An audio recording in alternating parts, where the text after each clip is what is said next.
Memiliki penyampaian ceramah atau dakwah dari Ustaz Daud Kodarudin. Ustaz, kami persilakan Pak.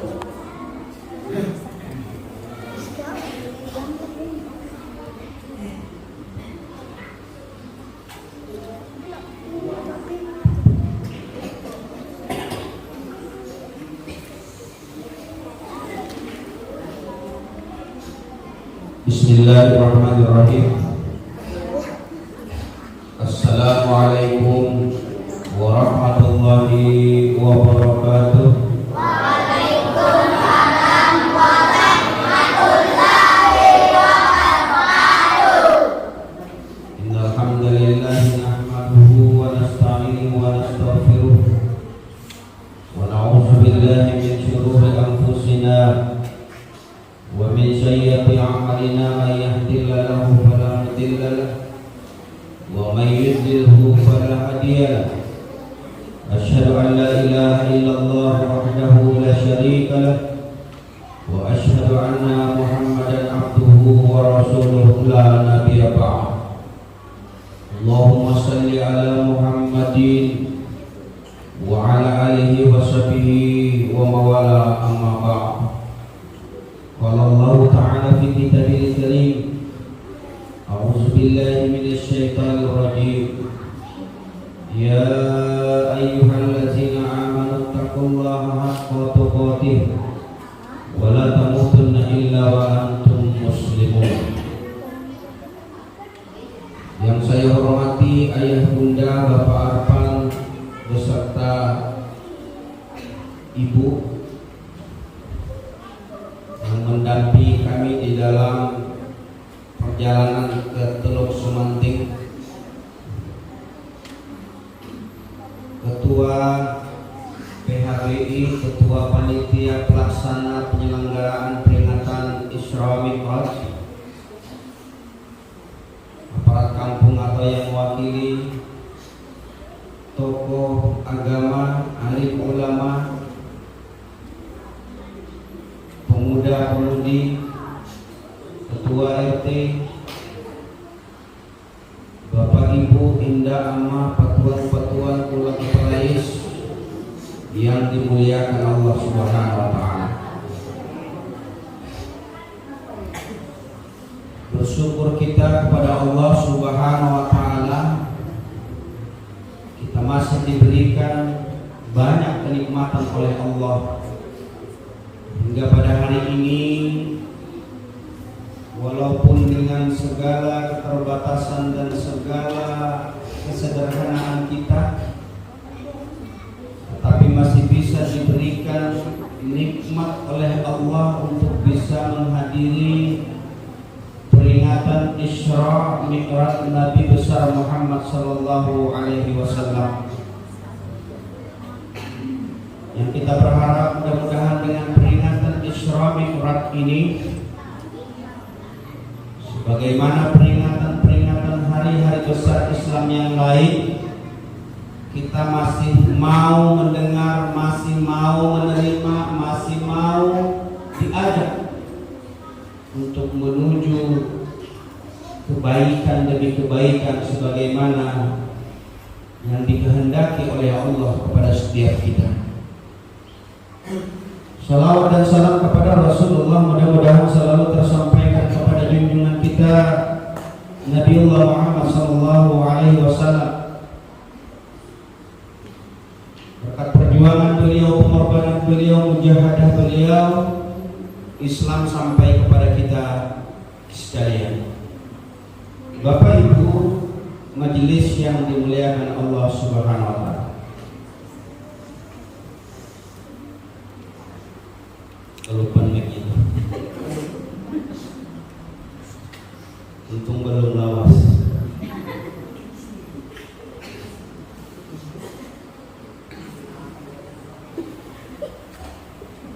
Jadi kita nggak usah menyuting, ini syutingan telat. Suaranya jelas, gambarnya sanggam, dan dia mendengarkan. Tinggal cari saya Daud Channel. Tonton secara lengkap sampai habis. jangan kelupaan like and subscribe.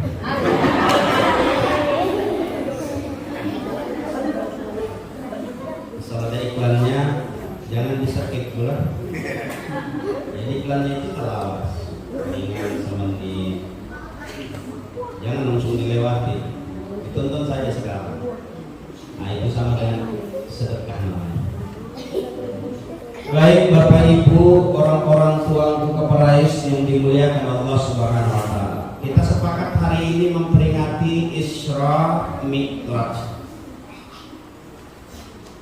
Isra Mi'raj Nabi besar Muhammad SAW hampir seumur kita. Berapa umur kita dari balik sampai dengan hari ini, maka jumlah kita memperingati Isra Mi'raj itu seperti itu juga jumlahnya. Sejak kita akil balik lalu kita memperingati Isra Mi'raj, apakah kita masih anak-anak, apakah kita masih gadis, apakah kita masih kecil, seperti anak-anak kita ini. Kalau dihitung sama dengan usia kita. Kalau kira-kira seperti umur saya ini 50 tahun hari ini, berarti sudah 50 kali memperingati Isra Mi'raj, cuma masih harus belum tahu. Tapi biasanya kesadaran kita dengan Isra Mi'raj itu setelah kita akil balik dan paham betul dengan hari-hari besar Islam. Ada Maulid, ada Isra Mi'raj, ada Ramadan, ada Nuzul Quran, ada Tahun Baru Islam. Nah, itulah yang memberikan gambaran dan ingatan ke kita sejak kita akil balik, terus kita sadar dengan peristiwa-peristiwa hari-hari besar Islam ini. Makanya kalau kita memperingati Isra Mi'raj ini Bapak Ibu, hanya sekedar mengulang untuk mengingatkan kepada kita peristiwa apa yang terjadi dalam setiap apa yang kita peringati. Barusan kita beberapa bulan lalu memperingati Maulid Nabi besar Muhammad sallallahu alaihi wasallam, di mana peringatan Maulid itu menceritakan dan menggambarkan tentang sosok mulia agung, itulah Nabiullah Muhammad sallallahu alaihi wasallam, nabi kita yang kita harapkan syafaatnya nanti kelak di hari akhir untuk diberikan kepada kita.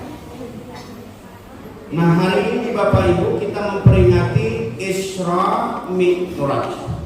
Isra itu apa? Isra itu tadi sedikit sudah dijelaskan oleh Pak Yakub bahwa Isra itu maknanya perjalanan Rasulullah dari Masjidil Haram ke Masjidil Aqsa. Jadi itulah yang dinamakan dengan Isra. Perjalanan Rasulullah dari Masjidil Haram di kota Mekah menuju Masjidil Aqsa di kota Palestina. Subhanalladzi asra bi 'abdihi lailan minal masjidil haram ilal masjidil aqsa baraknahu linurahu min ayatina innahu was-sami'ul basir. Tadi sudah dibacakan oleh anak kita Al-Isra ayat 1. Dalam bahasa kita, Maha Suci Allah yang telah memperjalankan hambanya pada malam hari Laila, pada malam hari dari Masjidil Haram ke Masjidil Aqsa, yang kata Allah sekelilingnya sudah diberikan keberkahan, yang kami perlihatkan tanda-tanda kebesaran kami. Sesungguhnya Allah Maha mendengar dan Allah Maha melihat. Nah, berangkat dari ayat yang dibacakan oleh qori anak-anak kita tadi, bahwa kata Allah, Maha Suci Allah yang telah memperjalankan hambanya. Makanya kalau bicara Isra Mi'raj ini, kadangkala kalau kita berpikir dengan akal kemanusiaan kita, tidak akan nyambung dan tidak akan masuk di akal. Karena apa? Karena perjalanan yang dilakukan oleh Rasulullah itu jauh sekali, lainan dari Tanjung ke Sumantin. Kami jam 11 kurang dari Tanjung, pas azan zuhur datang ke sini. Ya kurang lebih 1 jam setengah. Laju kok kira-kira? Laju. Emang gue lihat antenanya 100. Pokoknya mengarapas.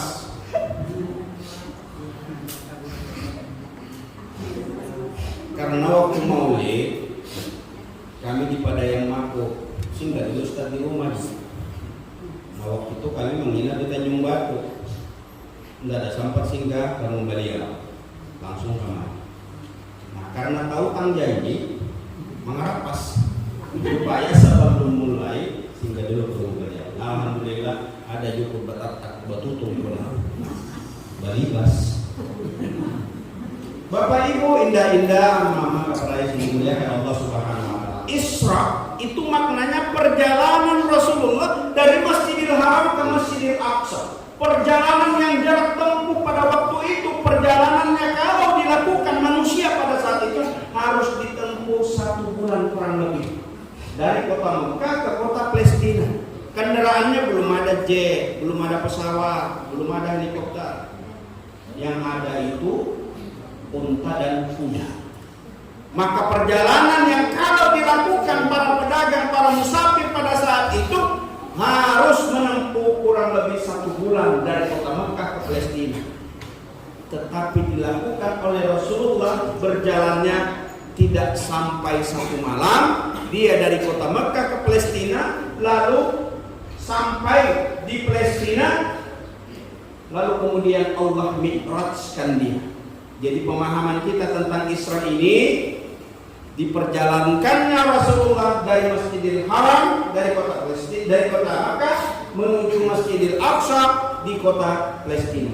Itu yang namanya Isra. Pahami kan?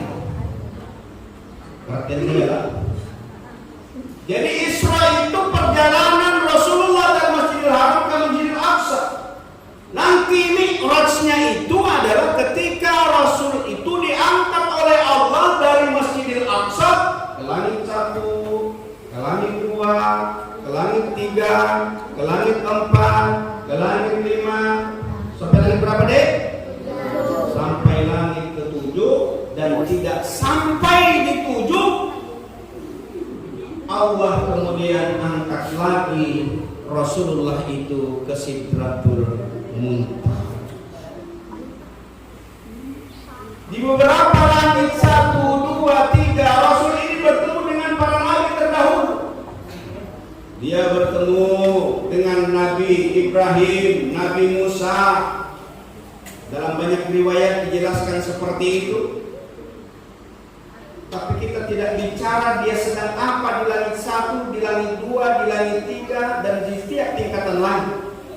Karena yang menjadi esensi atau kepentingannya, substansi atau arti yang akan kita ambil dalam peringatan Maulid ini, Maulid Isra Mi'raj ini adalah sama juga dengan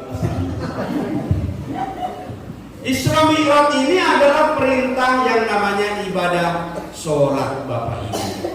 Jadi kembali lagi saya ingatkan, bersyukur kita ini kalau kita masih mau mendengar, masih mau hadir, berarti ada kesiapan kita untuk membuka hati.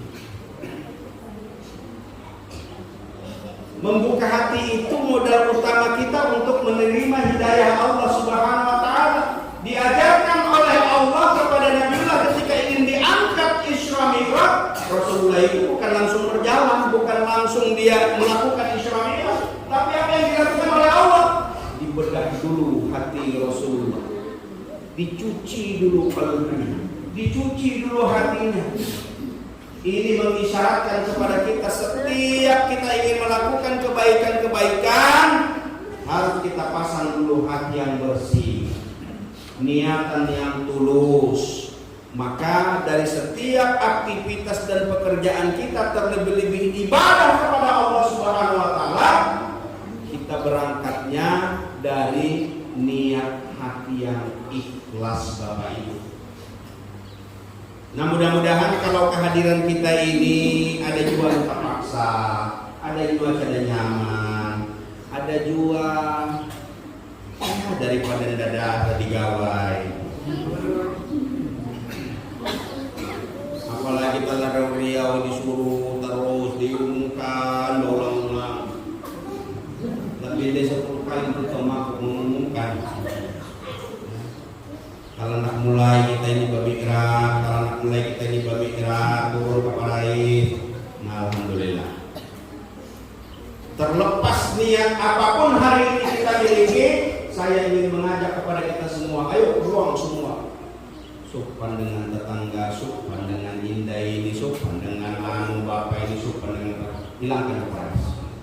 Hilangkan dulu keparais, alihkan niat kita hadir ini karena Allah Subhanahu wa taala ingin mendengar apa sesungguhnya hikmah yang akan kita bawa nanti pulang di dalam peringatan Isra Mi'raj kita pada kali ini. Nah, Bapak Ibu hadirin majelis yang dimuliakan Allah Subhanahu wa taala. Isra Mi'raj.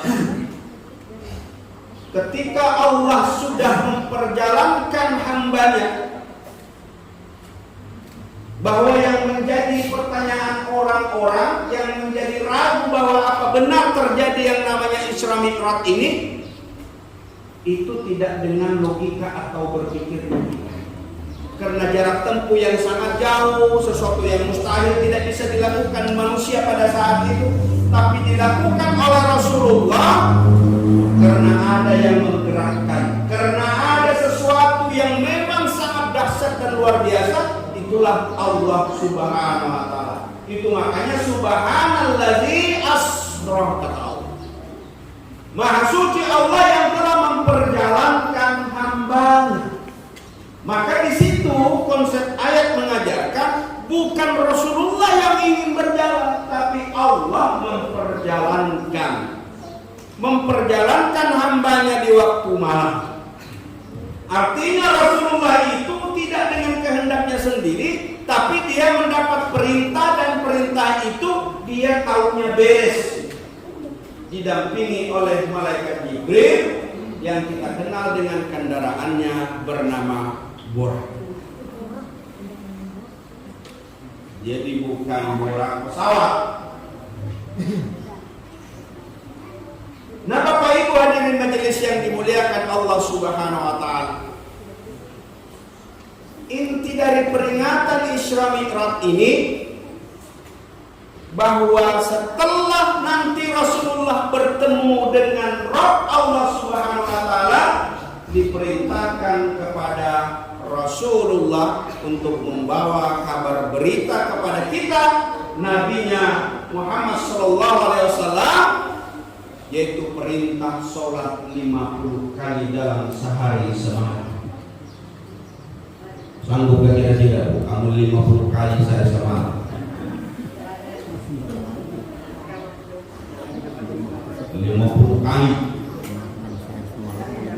Begitu Rasulullah turun membawa perintah 50 kali ini, di langit yang ke-6 dia bertemu dengan Nabi Musa alaihissalam, lalu kemudian disapa oleh Nabi Musa, "Ya kekasih Allah, apa yang engkau bawa dari Tuhanmu?"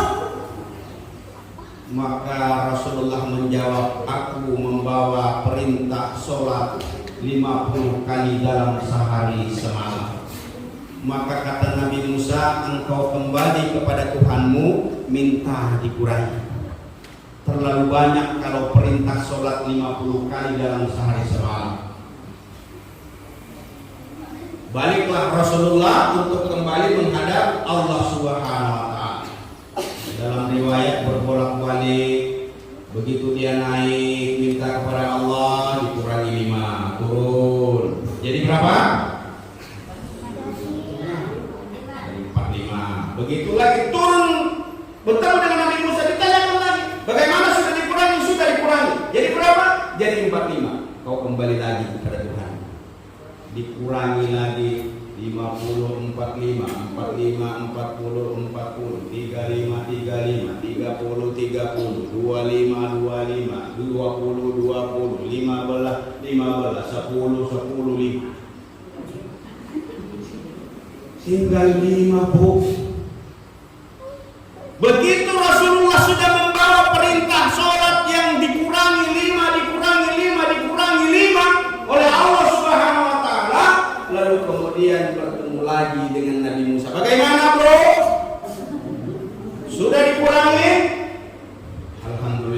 kita. Berapa?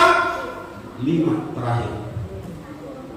Itu pun Nabi Musa menyuruh Rasulullah, kau balik lagi guys, berbalik kau. Ini umatku ini besar-besar, jagau-jagau, tidak ada sanggup ya. Apalagi umatmu halus-halus, berbalik lagi, kau minta dengan Tuhan. Tapi apa kata Rasulullah? Begitu Nabi Musa meminta kepada Rasulullah untuk kembali kepada Tuhannya, minta kurangi lagi. Disitulah kecerdasan Nabi kita Muhammad SAW yang mengajarkan kepada kita. Rasulullah itu berkata kepada Nabi Musa, sudahlah cukup ini aku terima. Saya sudah diberikan keleluasaan, sudah diberikan keringanan, sudah dikurangi 5.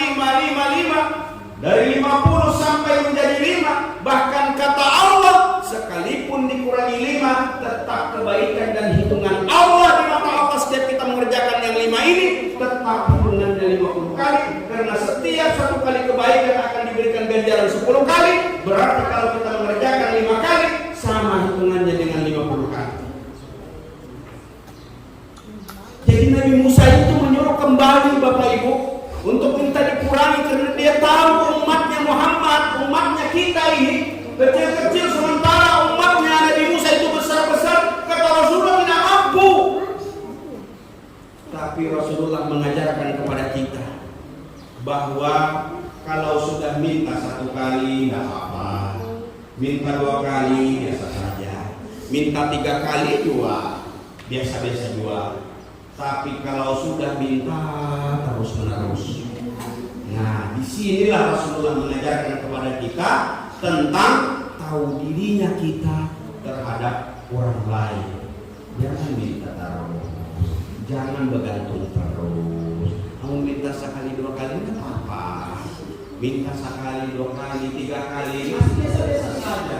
Tapi amun sabanari atuh waktu lagi lu minta, iya saja lu minta, bagal juat ini isyarat Bapak Ibu mengajarkan kepada kita tahu dirilah, biar aku tidak akan kembali lagi. Karena kata Rasulullah, kalau saja aku minta lagi dikurangi, yang dari 50 sudah tinggal 5, sementara setiap aku minta dikurangi 5. Kalau saya minta lagi pasti akan habis, tidak ada lagi yang aku bawa. Biarlah aku pertahankan ini 5 kali dalam sehari semalam. Itulah ketetapan syariat akhirnya menjadi fardu ain bagi kita untuk mengerjakan yang namanya perintah 5 kali dalam sehari semalam. Apa yang terjawab untuk kira-kira 50 kali sehari semalam.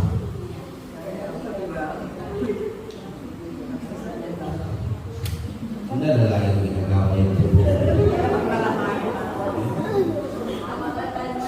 Baru kita tambah kalap-kalap malam. Baru kita tambah kalap-kalap malam. Wallahu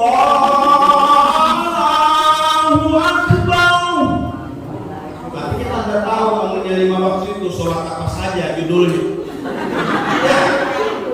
Namun hari ini ada subuh. Demi itu nak masuk siang, subuh diingatkan. Demi itu siang ada zuhur, ada asar, ada dari itu nak malam, ada maghrib, ada isya. Tapi kira-kira 50 kali baru kita nak takallaf. Asyhadu an la ilaha illallah.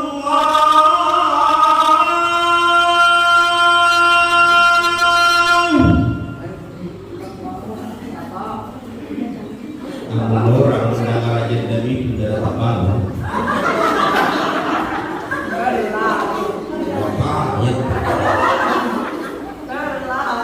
Makanya memang tukang ajar itu mudah minta sangat dibayar, tidak apa-apa Pak. Minta saja dengan anu kan, dengan kepala kampung. Tapi cari dulu sanggah. Allahu Akbar. Maaf. Tidak ada selera. Enggak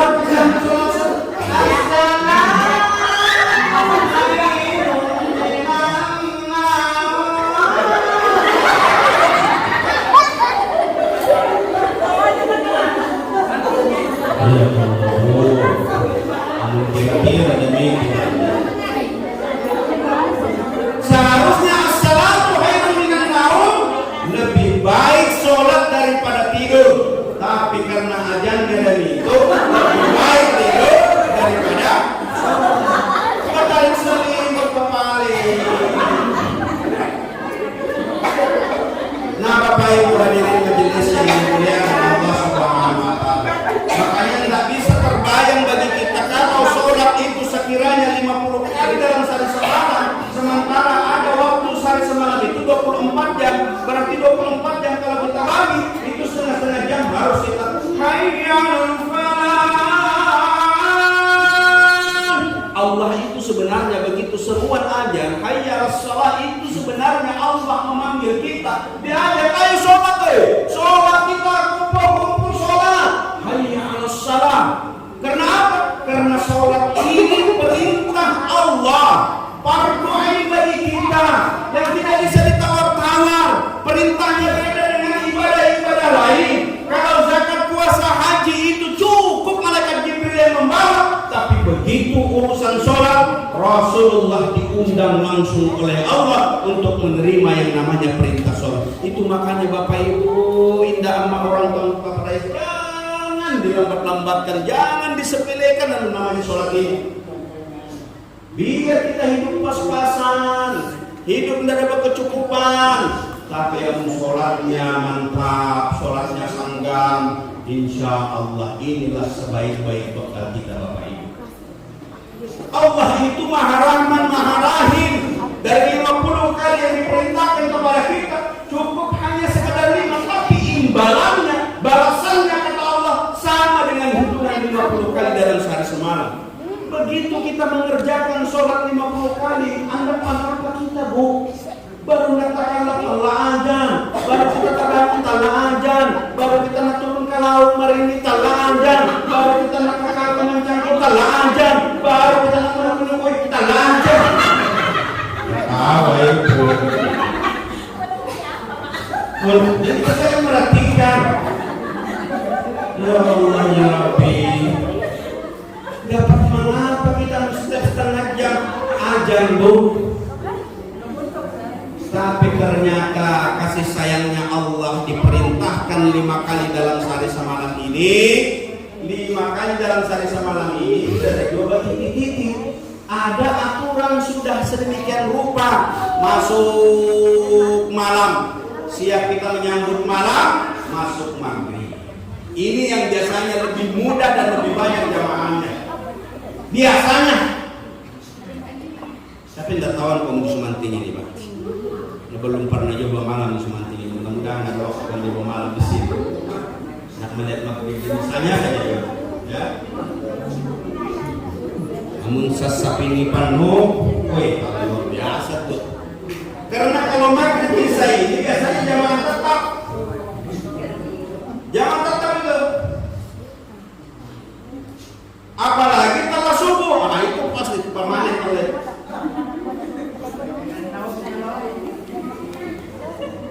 Nanti asal yang naumnya itu diganti supaya cepat bangun. Nah Bapak Ibu yang dimuliakan Allah Subhanahu wa taala, makanya bagi setiap kita begitu menerima yang namanya panggilan Allah, diajak dan dipanggil, hayya 'alas shalah. Mari kata Allah, ayo sholat. Hayya 'alal falah.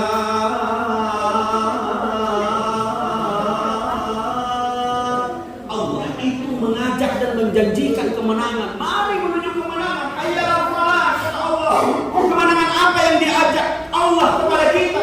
Kemenangan terhadap dunia yang menipu kita. Kemenangan dari godaan syahwat yang menjebak kita. Kemenangan dari hiruk pikuk dan kesibukan kita terhadap dunia. Maka Allah ajak agar kita tidak menjadi orang yang kalah. Hayya 'alal falah kata Allah, mari kita menuju kemenangan. Allah ingin memenangkan kita dengan ibadah sholat itu. Cuma kan kadang-kadang kalau sudah hayya 'alal falah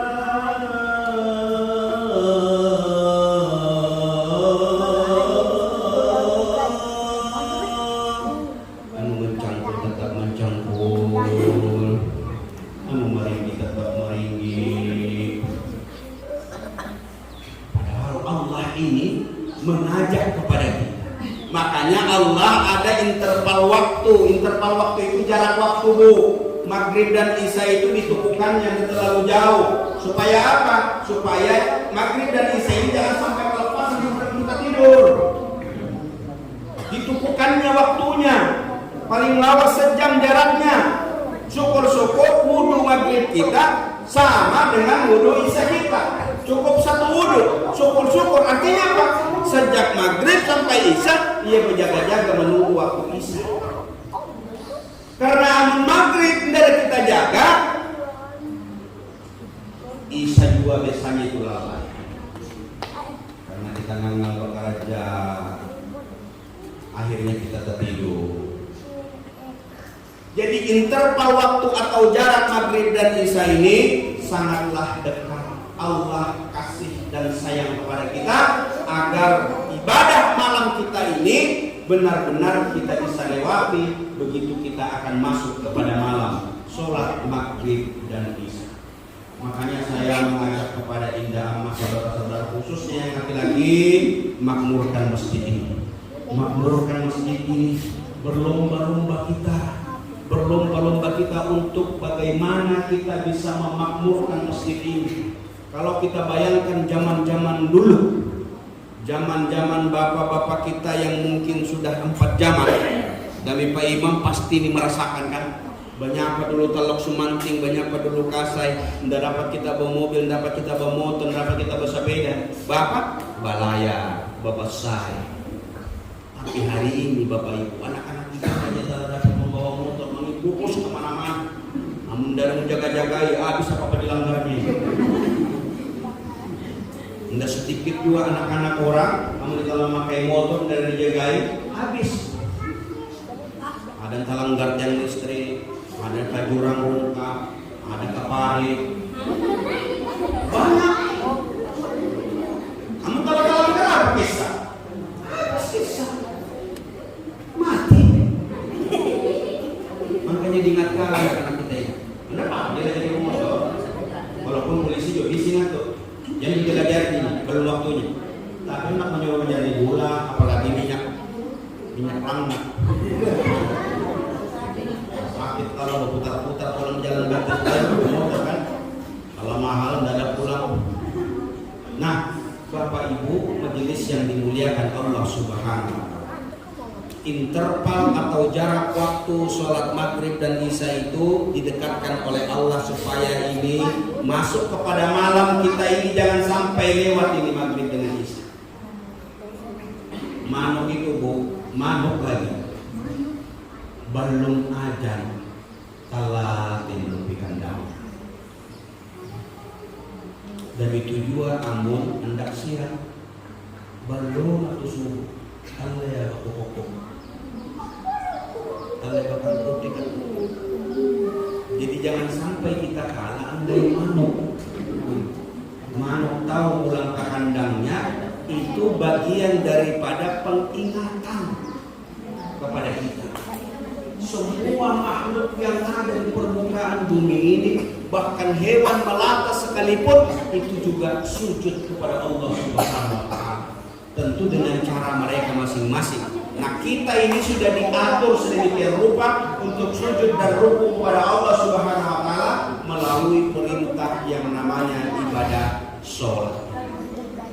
Makanya jangan abaikan. Nah, nanti setelah Isya selesai ada waktu yang sangat panjang. Berapa jam itu? 8, 9, 10, 11, 12, 1, 2, 3, 4. Kurang lebih 8 jam. Lebih baru masuk waktu subuh. Nah, waktu yang panjang ini Bapak Ibu, agar kita tidak lalai dari mengingat Allah, maka Allah berikan yang namanya bonus atau tambahan amal ibadah sholat yang lain. Itulah yang dikatakan sholat lain atau sholat tahajud. Ini saking pentingnya yang namanya ibadah sholat agar kita tidak lalai dari mengingat Allah. Nanti setelah masuk subuh, jauh lagi jaraknya subuh dengan zuhur. 5, 6, 7, 8, 9, 10, 11, 12, ada 8 jam lagi jarak. Jadi jarak waktu antara sholat yang panjang jaraknya itu, disitulah kesempatan manusia untuk melakukan maksiat kepada Allah Subhanahu Wa Taala. Dia lupa dan lalai mengingat daripada Allah Subhanahu Wa Taala. Maka di interval waktu jarak yang panjang ini, Allah ingatkan kepada kita untuk mengingat Allah. Maka Rasulullah mengajarkan yang namanya sholat duha kita. Supaya apa? Supaya tidak kosong. Makanya di dalam sholat coba perhatikan, begitu kita Allahu Akbar, Bismillahirrahmanirrahim, Alhamdulillahi Rabbil Alamin, Ar-Rahmanir Rahim, Maliki Yawmiddin, Iyyaka na'budu wa iyyaka اهدنا الصراط المستقيم صراط الذين أنعمت عليهم غير المغضوب عليهم ولا الضالين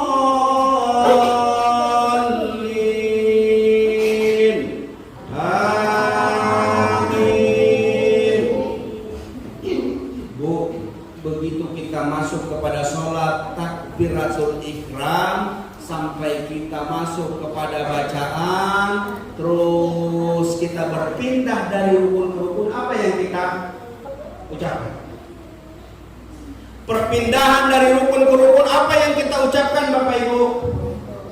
Takbir intiqal. Allahu Akbar. Dari kita berdiri tegak menuju rukuk, itu apa yang kita ucapkan? Allahu Akbar. Sami Allahu liman hamidah. Setelah itu apa lagi? Allahu Akbar terus setiap perpindahan dari rukun ke rukun, kecuali tadi mengangkat kembali dari rukun untuk kita tumanina sebentar. Tapi bukan hampir seluruh gerakan dari rukun ke rukun selalu dengan ucapan Allahu Akbar.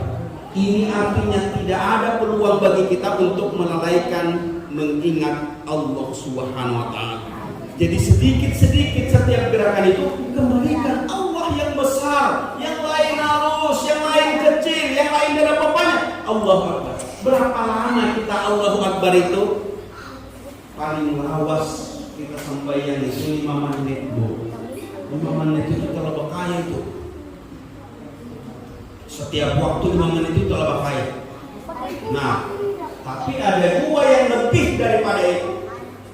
Karena nyamannya melaksanakan ibadah sholat, bisa jadi dia 10 menit, dia bisa jadi 15 menit, sesuai dengan kenyamanannya. Karena bukan lagi sebagai kewajiban bagi orang-orang yang merasakan nyaman sujud dan rukuk kepada Allah, tapi sudah menjadi kebutuhan dia.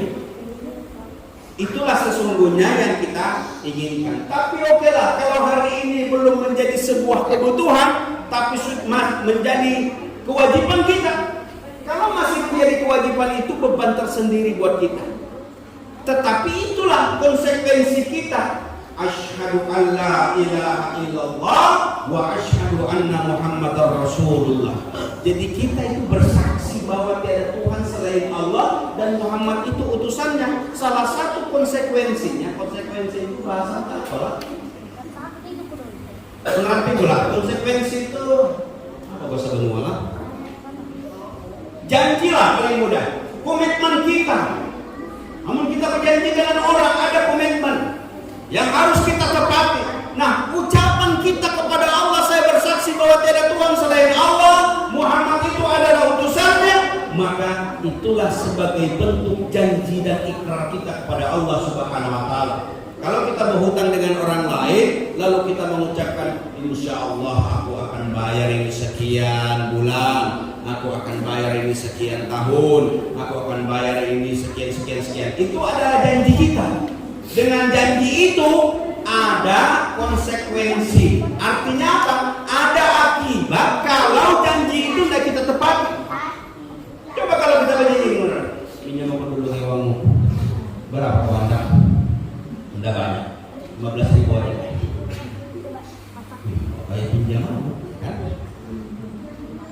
begitu ya pinjam 15.000, ia berjanji insya Allah amun panen sawitku hitung-hitung ini mungkin 2-3 bulan. Dari jam satu ini kan 2-3 bulan ini bisa saja kan dia 2-3 bulan lagi. Tetapkan saja berapa bulan apabila mau bayar. Oh ya, Maret nih. Nah, coba-coba saja. Amun 15 juta kita pinjam hari ini, kita berjanji bulan Maret, tunggu saja bulan Maret dan kita bayar. Itulah yang namanya janji.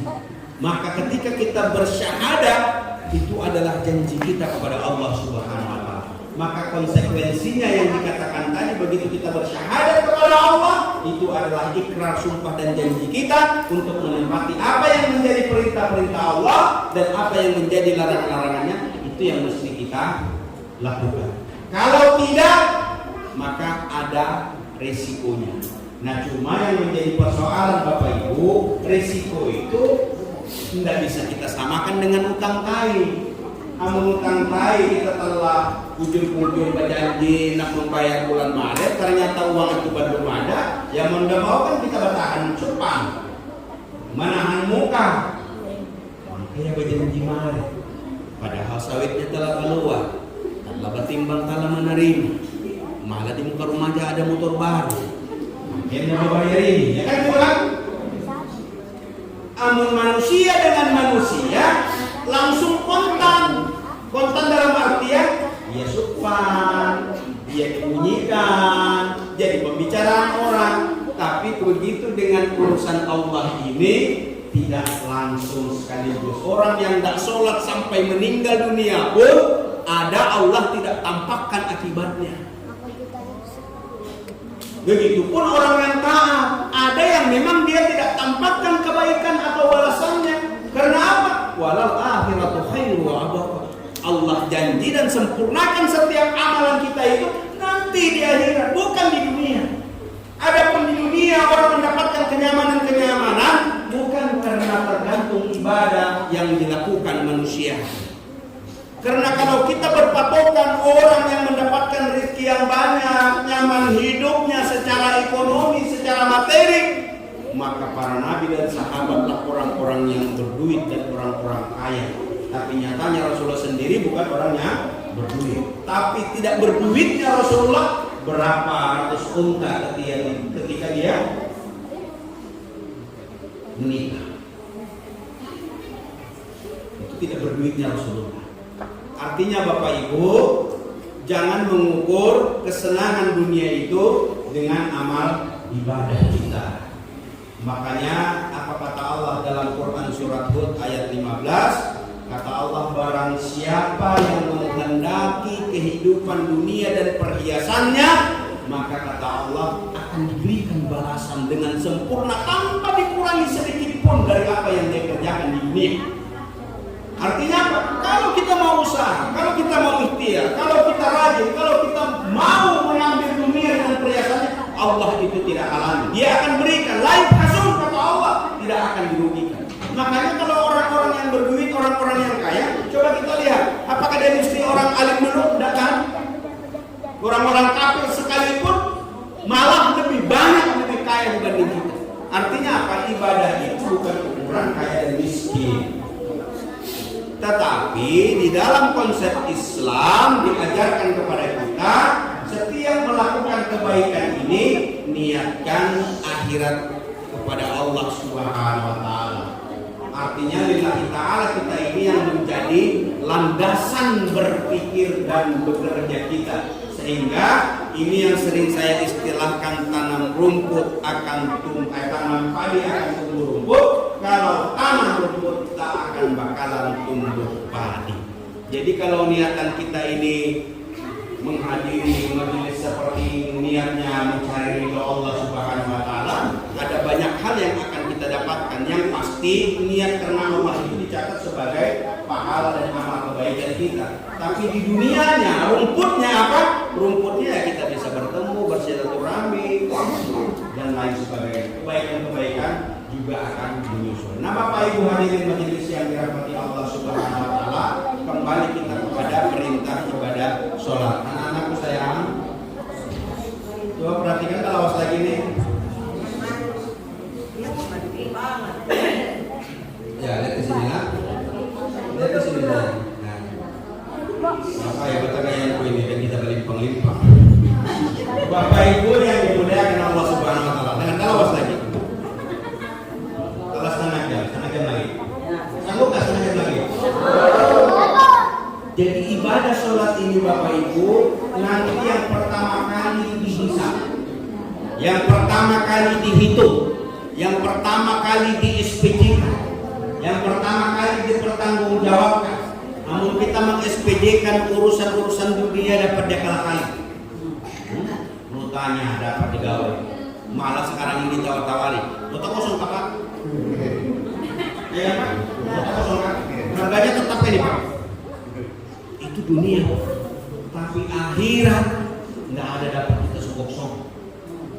Maka urusan sholat pertama kali dipertanyakan oleh Allah. Kalau baik sholat kita, maka amalan yang lain menjadi baik. Tapi kalau sholat kita rusak, yang lain pun akan menjadi rusak.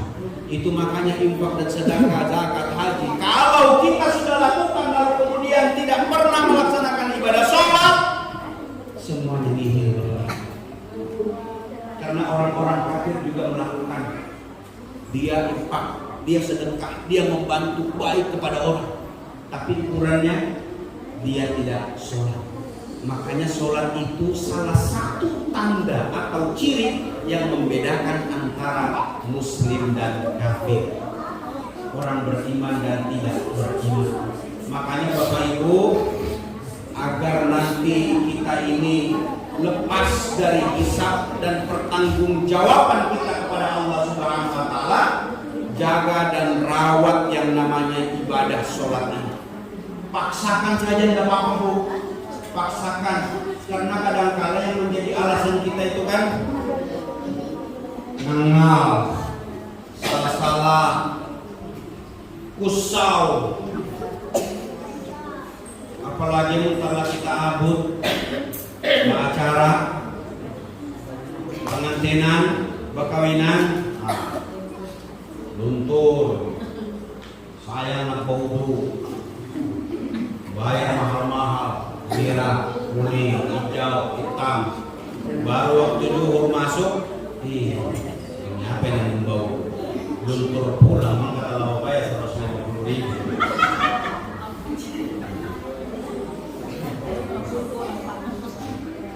Akhirnya apa? Kebanyakan ditunda sholat. Makanya salah satu ketika Rasulullah diperjalankan Isra Mi'raj, diperlihatkan orang-orang yang ada di neraka. Salah satu yang diperlihatkan oleh Allah ketika Rasulullah menyaksikan ada orang perempuan yang menjambak rambutnya, lalu kemudian diturunkan di air yang mendidih, Ibu. Diturunkan, dijambak dari rambutnya, diturunkan kepada air yang mendidih, lalu kemudian diangkat badannya, itu tinggal tengkorak semua. Sempurna begitu diangkat, celupkan lagi, balik lagi diangkat jadi kerangka, diturunkan lagi, begitu aja terjadi. Sampai kapan? Sampai tidak batas. Ketika Rasulullah menanyakan, ya Jibril, ini orang kenapa perempuan begini? Itulah umatmu ya Rasulullah, yang ketika masa hidupnya tidak bisa menjaga auratnya. Dicoba dari rambutnya, terus dicelup di air mendidih, bukan 100 derajat ya, bukan 1000 derajat, dipanaskan sekian ribu tahun. Itulah yang menyebabkan kalau badan kita masuk, yang begitu diangkat tinggal tengkorak dan kerangkanya. Sampai kapan? Sampai tidak batas. Ada orang yang disaksikan oleh Rasulullah menjulurkan lidahnya lalu kemudian digunting. Setelah digunting muncul lagi lidahnya, digunting lagi, muncul lagi, digunting lagi. Ya Jibril, ini kenapa lagi nih orang? Itulah umat Muhammad, masa hidupnya ghibah, masa hidupnya mencaci orang, masa hidupnya memunyikan orang. Tidak dapat melihat orang senang, dia langsung angkat kepala. Orang berjilbab lain-lain saja telat. Dikira dapat bunyi dengan sungutnya, ya kan? Tidak ada yang berbicara, nyalain saya. Mengijak. Jadi kawannya siapa nih Pak? Ini dia bicara menunjuk. Syukur ya. Nah, itu salah satu umat Muhammad yang masa hidupnya suka mencaci, suka menghina, mengunyikan orang. Makanya urusi aib kita itu lebih baik daripada mengurus aib orang lain. Cuma memang hidup ini Bapak Ibu, kalau sudah kita ingin mengabsen atau menulis, mendaftar kesalahan-kesalahan kita, hampir tidak kita temukan itu. Iya aku ini pemisi, iya aku ini pabunyi, iya aku ini macam-macam. Tapi pernah kita tulis bersatu. Coba orang lain. Disuruh kita menilai orang lain. Oh ini. Langsung itu, andai A sampai Z langsung tahu kita ini orang ini. Iya demi ini, iya demi itu, iya demi itu. Nah Bapak Ibu hadirin majelis yang dirahmati Allah Subhanahu wa taala, innas salata wa tanhauna 'anil fahsya'i wal munkar. Sesungguhnya salat itu mencegah dari perbuatan keji dan munkar. Nah, tanda-tanda daripada orang yang sudah diterima ibadah salatnya itu dia terbebas dari perbuatan keji dan munkar. Tidak ada lagi pikiran-pikirannya untuk melakukan keburukan-keburukan. Tapi Ustaz, ada juga orang rajin telah sembahyang, sujud rukunya kurang apa lagi, tapi masih saja juga menganu demi ini demi itu. Ibu saja lah menerjemahkan. Itu banyak apa itu? Jadi aku kita bertemu orang yang taat kepada Allah secara zahir, sujud rukunya 5 waktunya telat, tapi masih ada hal-hal yang menyimpang, dia manusia biasa. Manusia itu tempatnya hilang. Dia sholat saja masih bisa melakukan kesalahan, apalagi lagi dia tidak melaksanakan yang namanya sholat. Sehingganya berlomba-lombalah kita Bapak Ibu untuk mengingatkan diri kita untuk yang namanya menegakkan dan mendirikan ibadah sholat ini. Karena sholat ini pembeda antara muslim dengan kafir, maka jangan sampai kita juga disamakan sama dengan orang yang benar-benar tidak beriman kepada Allah Subhanahu wa taala. Jadi filosofi yang terkandung di dalam ibadah sholat itu, berdiri tegaknya saja kita sudah harus bersiap-siap menghadap Allah yang maha besar, Allah yang maha agung, Allah yang maha sempurna. Di situ sudah kita diajarkan untuk konsentrasi, walaupun susah kan? Karena setiap kita ini rata-rata begitu sholat belum ada yang bisa secara sempurna khusyuk. Jangankan kita, sahabat Nabi saja, Ali bin Abi Thalib diuji dan disuruh oleh Rasul untuk sholat 2 rakaat khusyuk, nggak berhasil. Ali bin Abi Thalib, sahabatnya Rasulullah. Artinya apa? Sholat dah khusyuk itu Allahu Akbar sumutnya, tapi pikirannya kemana-mana. Dan itu pasti akan terjadi dengan setiap kita. Sehingganya kita harus mengurangi. Setidak-tidaknya kita mengetahui makna-makna apa yang kita ucapkan. Setidaknya begitu kita Allahu Akbar, dalam hati kita itu tidak ada yang besar kecuali Allah. Pekerjaan kecil, rumah kecil, pangkat jabatan kecil, semuanya kecil. Kita kecilkan semua dunia ini, tapi yang kita agungkan Allah saja yang besar. Nah, kalau sudah konsentrasi penuh kita seperti itu, masuk kita kepada lafaz-lafaz dan bacaan-bacaan, itulah sesungguhnya yang menuntun kita untuk lebih khusyuk di dalam ibadah sholat kita. Makanya salah satu persyaratan untuk kita bisa khusyuk di dalam sholat itu, ya kita tahu juga apa yang kita baca. Kalau hari ini belum kita kuasai, ya sama-sama kita belajar sedikit demi sedikit. Tidak ada kata terlambat. Yang pasti lakukan ibadah sholat ini walaupun dalam keadaan terpaksa. Karena ada juga orang berprinsip, teman-teman apa ya kan dia saja. Kalau kira-kira usia, usia kan dia pokoknya dia. Padahal buka hati kita, paksakan saja tidak apa-apa. Amun telah terpaksa, jadi terbiasa, insya Allah.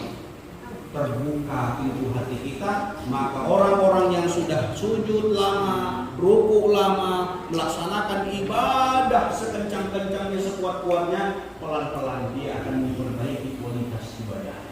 Semakin banyak dia terbiasa, semakin pula peluang untuk memperbaiki. Kan kalau kita sudah terbiasa melakukan apa saja pekerjaan kita, semakin hari semakin lihat, semakin hari semakin bagus, semakin hari semakin hebat. Seperti itulah ibadah sholat kita lakukan. Tidak apa-apa dulu terpaksa.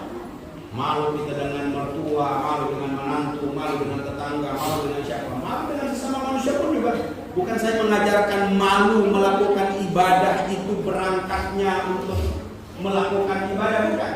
Tapi sebagai bentuk persiapan kita untuk melakukan ibadah ini, kalau hanya sekedar kita untuk memaksakan diri, lakukan untuk memaksakan. Karena kalau tidak dipaksakan ya sampai mati pun juga akan sangat sulit, tidak akan terbuka yang namanya hidayah. Sedang aja kita ini luar biasa besar ini sampai ke ujung ini didengar. Begitu dikumandangkan azan pasti semuanya akan mendengar.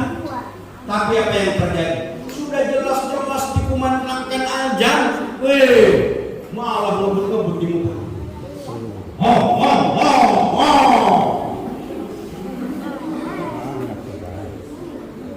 Padahal ini panggilan Allah.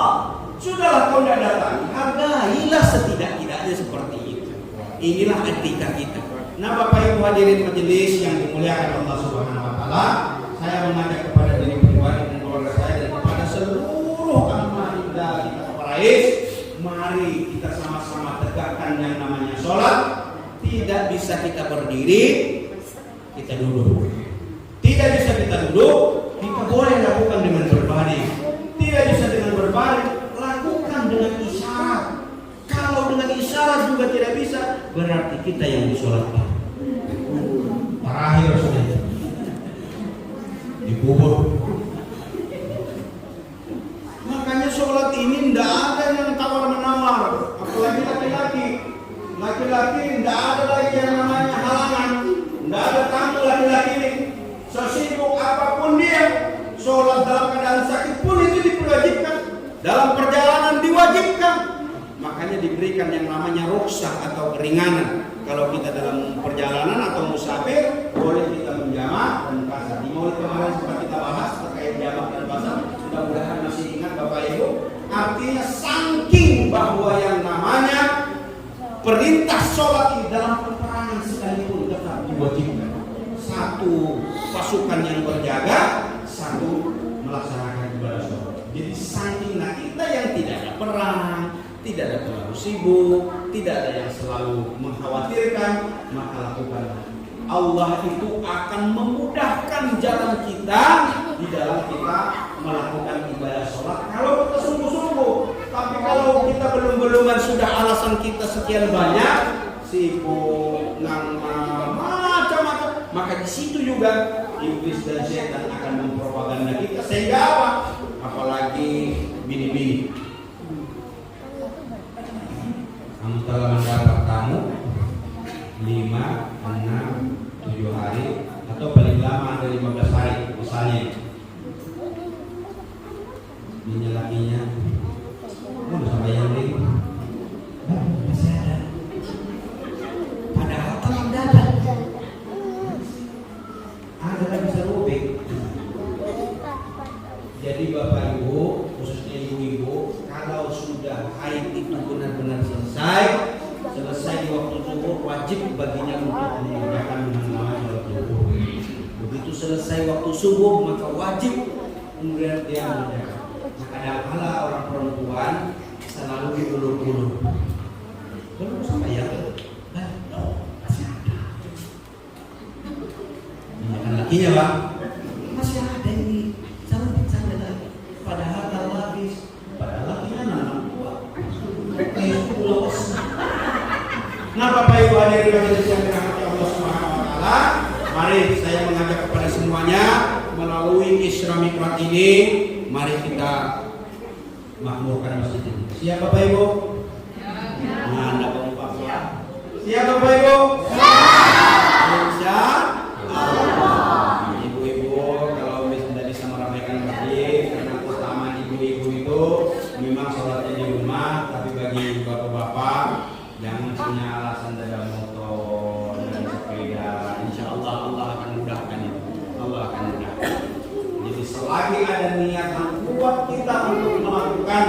yang namanya perintah ibadah sholat ini, Allah juga akan berikan kemudahan kepada kita untuk mengerjakan itu. Jadi di mana ada kemudahan, di situ ada jalan. Lebih kurangnya mungkin itu yang dapat saya sampaikan Bapak Ibu, dan mari kita bermunajat kepada Allah Subhanahu wa taala.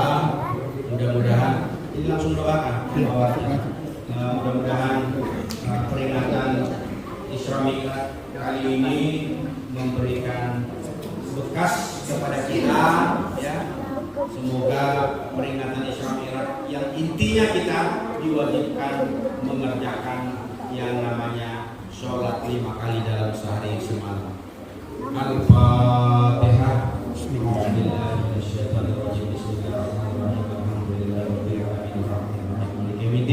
Iyyaka na'budu wa iyyaka nasta'in. Ihdinas siratal mustaqim. Shiratal ladzina an'amta 'alaihim ghairil maghdubi 'alaihim waladdallin.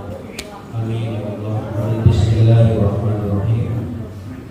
Alhamdulillahirabbil alamin. Wassalatu wassalamu ala asyrofil anbiya'i wal mursalin. Sayyidina wa maulana Muhammadin wa ala alihi wa sahbihi ajma'in.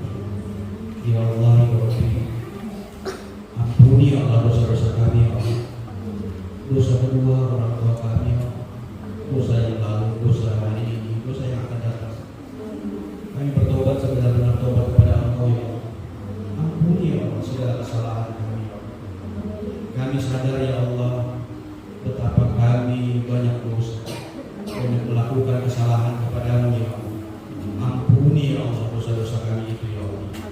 Ya Allah ya Rabbi, bimbinglah kami ya Allah ke jalan yang Engkau ridho, jalan yang Engkau tunjukkan ya Allah, sebagaimana orang-orang yang telah Engkau berikan petunjuk ya Allah.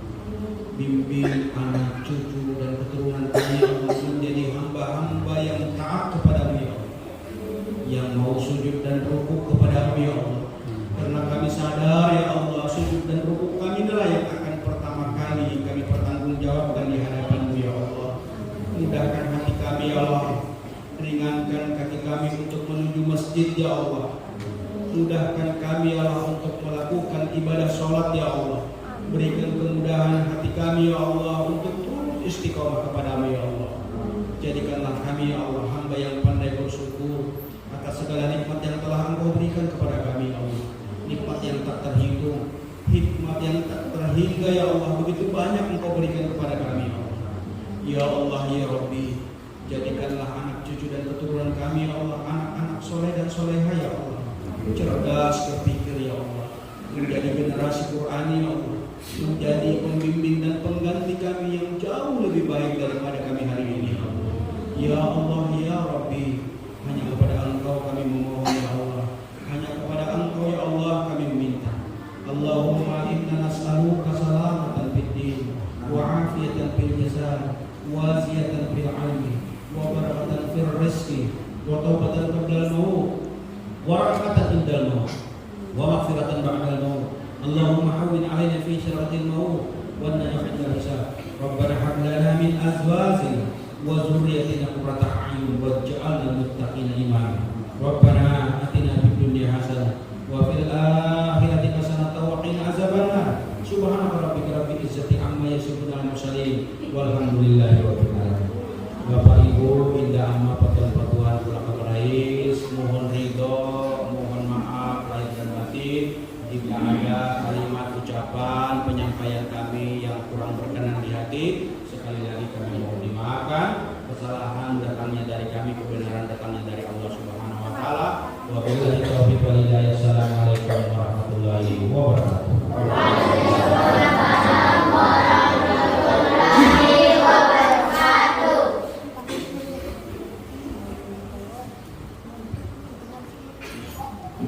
Baik, itulah